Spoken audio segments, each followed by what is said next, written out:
Lakini amesema, na kujua jina lako, nawe umepata neema mbele zangu. Basi sasa nakuomba, ikiwa nimepata neema mbele zako, unionyeshe njia zako, nipate kukujua, ili nipate neema mbele zako. Na ukakumbuke ya kuwa taifa hilo ndilo watu wako. Akasema, uso wangu utakwenda pamoja nawe, uso wako utakwenda pamoja nawe, nami nitakupa raha. Naye akamwambia, uso wako usipokwenda pamoja nami, usituchukue toka hapa, kwa maana ikajulikanaje ya kuwa nimepata neema mbele zako na watu wako, sio kwa sababu unakwenda pamoja nasi, hata mimi na watu wako tutengwe na watu wote walio juu ya uso wa nchi na dunia kote.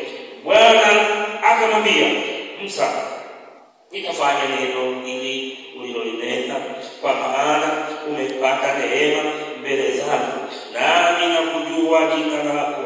Akasema, nakusihi unionyeshe utukufu wako. Akasema, nitapitisha wema wangu wote mbele yako, na nikaitangaza jina lako mbele yako, nami nitamfadhili yeye nitakayemfadhili, nitamrehemu yeye nitakayemrehemu. Asante sana Mungu wetu kwa maandiko haya matakatifu na kwa ajili ya ujumbe huu. Bariki kila msikilizaji na mtazamaji na msomaji, mpe Roho wako Mtakatifu, maana wewe ulisema na mtumishi wako Musa na mtumishi wake Yoshua mwana wa Nuni. Sema na sisi hapa, unaweza kusema nasi. Sema nasi mchana wa leo, sema nasi tarehe ya leo, sema na kila mmoja, sema na mtu yeyote atakayeona ujumbe huu, mtu yeyote atakayesikia ujumbe huu. Sema naye katika dunia hii, sema na watu wako wote, Mungu. Sema nao kupitia maandiko haya matakatifu, katika jina la Yesu Mwokozi. Amen. Nilisema mfuate Mungu wako au Yesu wako, yeye ni mwaminifu na mnyenyekevu.